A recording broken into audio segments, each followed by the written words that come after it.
Hey everyone, welcome to the Diet Doc Life Mastery Podcast. I'm Joe Klemczewski with Dr. Kori Propst, who's laughing for some reason before we even get started. Not that we. Sorry, go ahead. No, feel free. Share your happiness with us.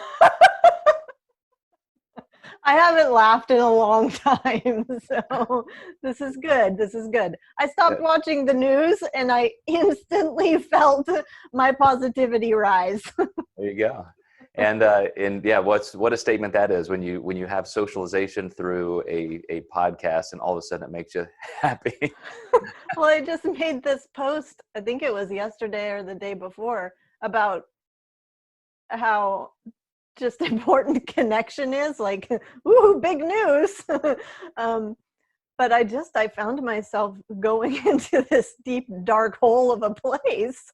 And I started thinking that I was burnt out with work and what am I doing and why am I doing anything? And it was just this ugly spiral, Joe. And I stopped watching the news and everything changed. The sky opened up.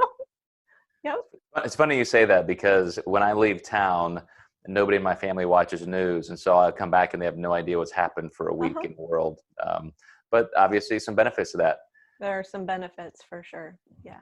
So to that point, I wanted to continue chatting about binge eating because the last time we kind of bridged that divide in the last podcast, of course, a lot of comments happened, a lot of people reaching out, a lot of people opened up and started telling their stories. And even just my clients having watched that, if they have had any struggles or just even temptations in that field, they all of a sudden started talking about it more. So it's that burr under the saddle, I think, that everybody feels and maybe they engage in from time to time, or even in a pretty disastrous way. And they just don't have anybody to talk about, too. And I want to ask you one specific question because you are the person who taught me eating disorders, binge eating, things like that rarely have much to do with food. If anything, there's always something underlying that. And you mentioned just this morning that self-worth is a large component. And to your point just a few minutes ago about, I don't even know why I was feeling so bad. And, here it was, all this just ominous news kind of crowding me in. And it was really just in my subconscious. So, how many of the things in our subconscious, how many parts of our lives, even going far back into growing up in developmental psychology, really creates these eating behaviors? Joe, I think that, and based on most of the people that I work with, we are living based upon externals. And we are getting we're taking in and absorbing inputs from so many different people and their beliefs and their ideas and the culture's ideas about what's appropriate and what isn't. I mean, the list of externals it's a million miles long. Our energy levels are an external that we base our worth upon. Of course, like how we look and our appearance, and then especially as we age, that's all external stuff. How friendly we are, what our talents are, our behaviors, the mistakes we make, our status, the position that we're in, our achievements, our accomplishments. All of these things tend to be how much news I know. And I got it into that place, Joe, where I'm like, I have to know everything that's going on. And I had texted you the other day and I'm like, I'm binging, what's his name, Robert Reich. And you suggested, well, binge on this other guy too. And I'm like, it's just, we forget who we are when we take in everyone else's ideas and beliefs and messages about what's appropriate and what isn't. And it's not that it's bad to have knowledge and we need inputs, but I think we need to be very careful and discerning and conscious and deliberate and intentional about what those inputs are. In terms of self-worth, what we tend to do is we find it based on comparisons and competition. So we use other people as our ideas about who and how we should be, rather than accessing through reflection and the development of self-awareness what it is that we want to land on and embody. And there's a massive amount of questioning that goes into this, especially if we were raised, like you said, because it does often come from how we were raised and the messages we got from our caregivers. There is a massive amount of questioning, like, is this in alignment with what I believe, or is this someone else's belief? I'm working with a girl right now who she's just discovering that, and she's in her mid-20s. She's just discovering that marriage is something she's always wanted, is actually not that's not hers. She's based her self-worth on, well, I'll say this, what she's seen is her self-worth go down and really decline as a result of the relationship that she's in, having not landed on marriage yet. And as she kind of went back and dove into and dug around in her past, what she came to understand is that this was something that her parents were really, really, like, I mean, it was very important to them. If you're going to be together, you must be married. And if you're not going to be married, then, you know, this relationship, we can't respect it. So it's things like that. Self-worth is really sticky, and I don't think a lot of people understand it. Yeah, and you're really making me think, when you use that word align, my brain just lit up, because you know, this is going to sound like a weird thing to pull in, but Karl Marx said the single greatest deficit to capitalism is that everybody then bases their self-worth and their identity on their achievement, their ability to win. You get those messages just like your client from an early age, you know, marriage, be a good homemaker, traditional stuff. And now that expectation is there. If she doesn't meet it with her parents, she will always feel like a failure. And the same thing happens when we message that to our kids. You got to grow up, and you got to be somebody, and you got to get your education. You got to make money. You got to get that house and the kids, and, you know, go. Because if you don't, society will leave you behind. You'll be homeless. You'll be laying in a gutter somewhere. You'll be on welfare.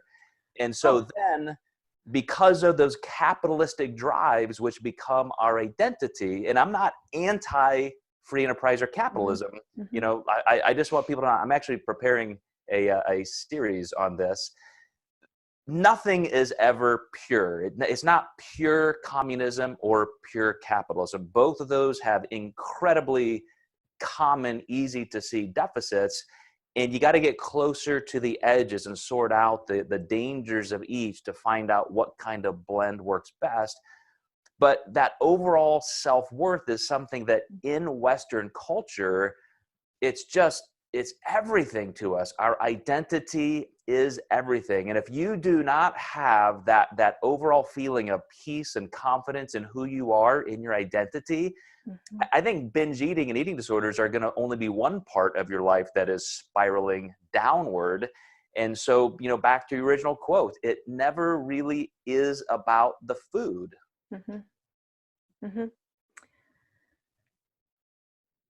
I love the word alignment too. And when you said that again, Joe, what I thought of was, here's how most people look at self-worth in terms of what they're accomplishing and what they're achieving and all these externals that we're talking about, as as their life changes and as the circumstances change, so say they're promoted at work, okay, self-worth rises. Now their boss gives them a bad look and they're like, oh gosh, something must be wrong. I'm doing something wrong. Their self-worth goes down. They have a really good conversation with their spouse. They feel super, super connected to this person. Self-worth rises. Now COVID-19 happens and now they have to go on unemployment. Self-worth goes down again. We can look at alignment in two different, we don't want to align our self-worth with the circumstances of our lives and the externals and the situations that we find ourselves in. If we do that, we're in trouble. And that's, the risk is we're going to find, like, food is an external. If we're aligned, binge eating and emotional eating is another, that's just another external that we're going to utilize to try to lift ourselves up. As it could be any other coping mechanism. It could Absolutely. It could be alcohol, addiction, shopping. Yes. Mm-hmm. Yep. Getting into, hopping from relationship to relationship. I mean, you name it. So part of the work is first in understanding that self-worth is that it's it's infinite, it's eternal, it's unchanging. It does not change based on anything that happens in your life, how you act, the material advantages that you have in your life, the type of car you drive, like what your body looks like. It's constant. This is self-worth. This is everything going on in your life. Self-worth remains exactly the same. And when it's stable like that, it means that no matter what happens, we have an internal reservoir of, like you said, a sense of efficacy, a sense of confidence. No, we may not know what to do. We may feel confused. The whole thing that's going on right now has created a ton of confusion. There are so many first times happening. People are having to do things they've never had to navigate before. But that doesn't have anything to do with their worth as a person. Well, this is why collective societies rank so much higher in happiness, because they don't base everything on what you just said, the externals, the car in the driveway, that kind of thing. And you just start to see the world differently. And that's why I brought up Marxism and communism and socialism versus, free enterprise. When your entire identity is tied to, and they teach this in business school, the very first thing you learn in business school, if you go to Wharton or somewhere else, is your win is if you make more money. Yeah. It's not what value you add to something. It's literally in capitalism 101. You want an A on your paper, you show me how you make this company make more money. You want any kind of self-worth in capitalism, you must achieve and have security and status. And other societies just don't view life that way. We all go to work and we do our thing, and then we come home, and that's when life begins. And that's when you can be with your family, your neighbors, and you're helping your kids with homework, and you're helping your neighbor. And life is not all about that one single dimension of your occupation. But in Western society, those expectations are there. And I'm gonna bridge this back to food and say that competitive nature bleeds into everything. So when people all of a sudden say, well, gosh, my butt doesn't look like her butt, and I didn't get first call outs at this show, and I'm a failure, I'm horrible, my self-worth is now lower because I'm not achieving what the ideal should be. Why don't I just work harder? Maybe I need to train more. Maybe I need to starve myself. And it's never a sense of happiness or confidence or competence. Even if there is a competitive endeavor, you can be competitive. Yep.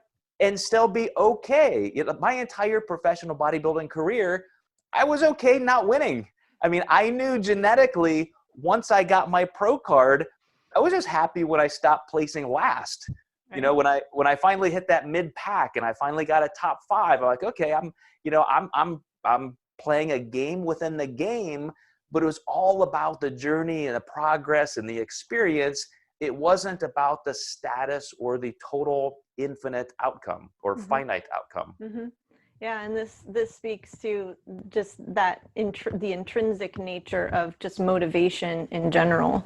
You know, there's the extrinsic. So where are we getting the energy to do something? By the money that we might win, or the award that we get on the stage, or the medal that's hung around our necks, or, you know, positive feedback from the judges, versus an intrinsic sense of vitality and energy that's coming from what am I learning from this, and what value am I placing on just the growth, the internal growth that I'm experiencing. Is the pursuit itself, irregardless of what the outcome is going to be, bringing me some sort of joy and a sense of happiness.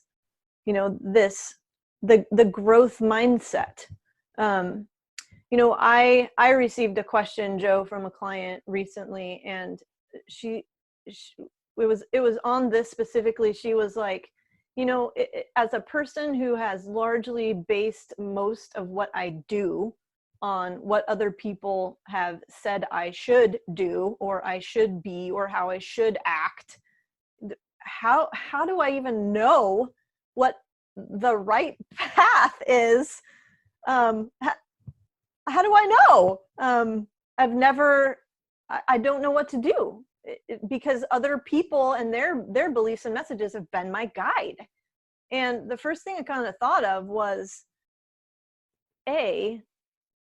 what is the right path anyway? The right path for one person isn't the right path for another person. And is there only one path to begin with? There's a million different paths that each one of us could have potentially taken and gotten to the same place, if that's what we're focusing on, getting to a destination. But she was also concerned with, like, security. How can I be secure in my choice if I'm not being guided by an external? Or That's the risk. That's the risk. Well, and here's what I see, and bringing this back to food, we really have an aversion to unpleasant feelings. Insecurity, uncertainty, lack of knowing, being in this kind of open, spacious place where we don't know what's going to happen.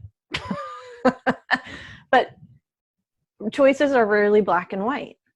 And so I do think that if we're expecting security in every choice that we make, then, I mean, we're asking for trouble.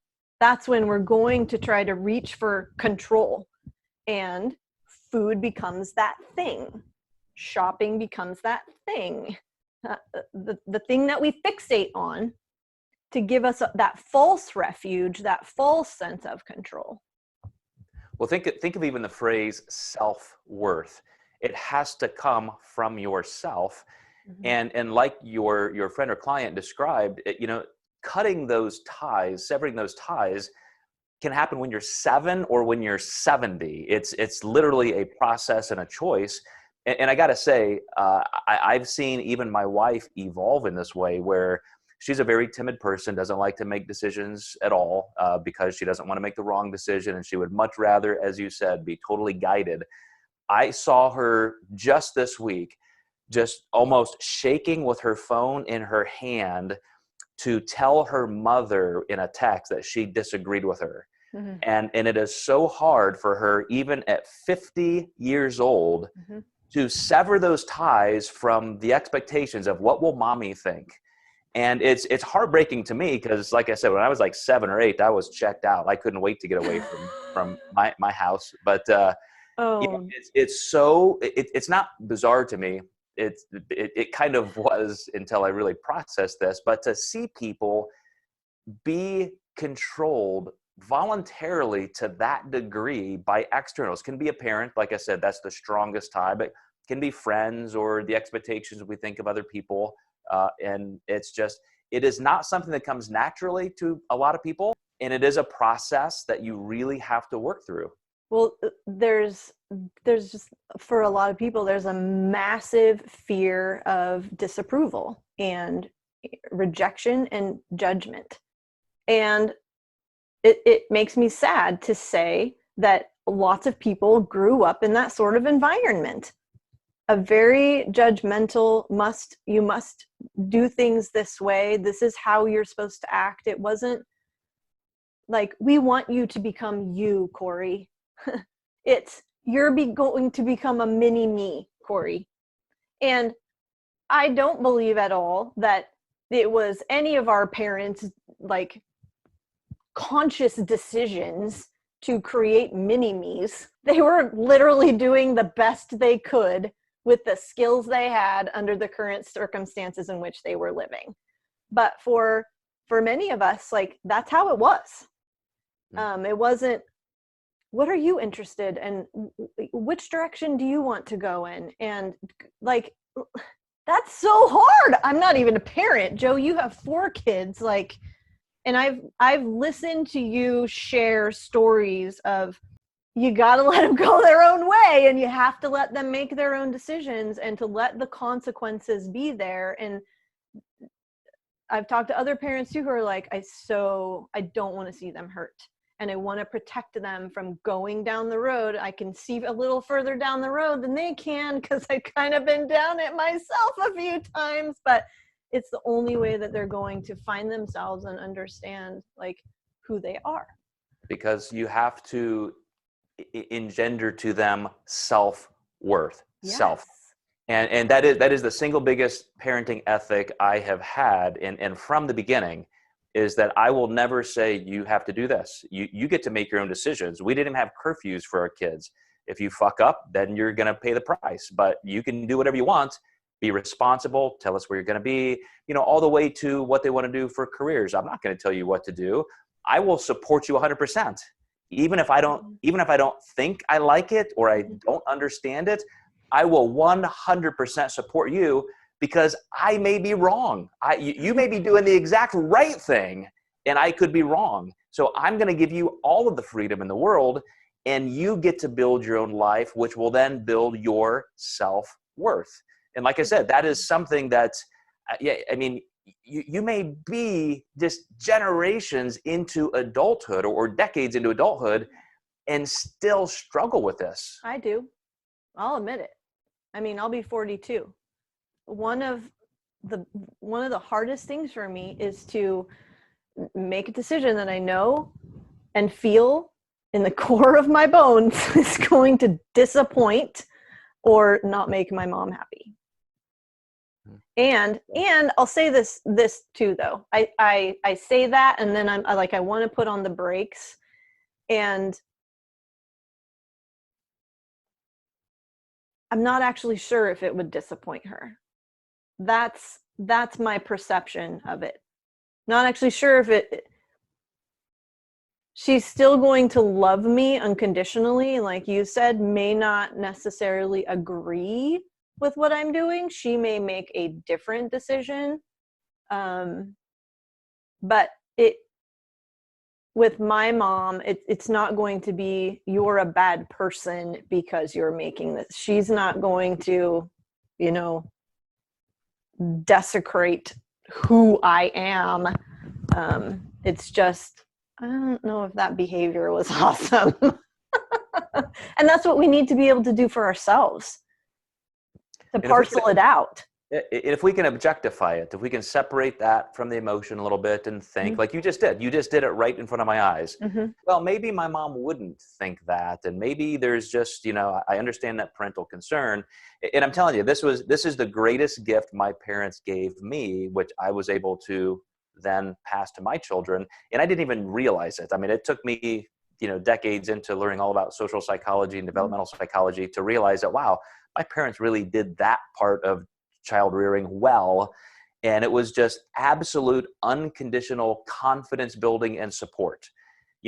Joe, I think you can do anything. Like, yeah, if you want to, you want to do this, do this, do this. There was never any words of, condemnation or criticism or you're doing the wrong thing. Everything was just 100% freedom and support. And it worked well for my personality. But looking at my own children who have 4 distinct personalities, they've embodied it in different ways, but it is absolutely the foundation of them creating their self-worth, because they know they have parents who love and support them and who absolutely will never place expectations on them that they're going to have to drag around the rest of their lives. I'm imagining, like, when we're born, we're like a little seed. And we're complete. We are complete as this little seed. We are not completed, though, because we have a lot of growing to do. And we have a lot of learning to do as we begin to discover what our capacities are and our talents are and what brings us joy. And, you know, as we discover what our values are, and that's going to come through the risks we're willing to take and the experiences that we engage in. But as we do that at the same time, and this is something that I wish that more parents would teach their children or foster a space for, is, what was this like for you? Well, what do you think about this? This is what so-and-so said, but what's your opinion? Who is it? Sue Monk Kid. She describes that as having a sense of largeness about us. Like, I have this like infinite wisdom inside of me, but it's learning how to access it as we kind of peel off all of the external crap that's been like plastered on top of us. Well, I will wrap us up right there, because you came full circle back to that word external. And I'll just say as one final little anecdote, I feel like you, Kori, in that if I just start listening to everything around me and letting that sway me back and forth, I do lose my sense of self. And that then changes everything. It changes my motivation to eat well or do anything. And here's how I notice, like you did with news. If I drag my phone into bed because I'm like, oh, I haven't caught up with this feed today and I want to check this article, I want to do this, and I start reading like that, I have now given my sovereignty up to just that whim of, I feel like I need to catch up. If I take a book to bed, now I'm like, oh, this is what I want to engage in, and I'm in this longer form journey. And I'm telling you, something that small changes my life, because now I have come back to align with my internal values instead of letting the externals of the day just keep me scattered. Thank you for sharing that. I experienced the same thing. Just pausing long enough to ask yourself, like, what's truly important to me right now? Yeah. Awesome. All right, Kori, this was so good. This may be the best conversation we've ever had about binge eating, because in your words, it has nothing to do with food. It has everything to do with it, but it has nothing to do with it. And that's the dichotomy that we'll leave you guys with. And if you have any questions about this, or you want us to explain things in a little bit different nuances, then please let us know and we'll continue our discussion. But thank you again for watching and listening to the Diet Doc Life Mastery Podcast. Thanks, guys.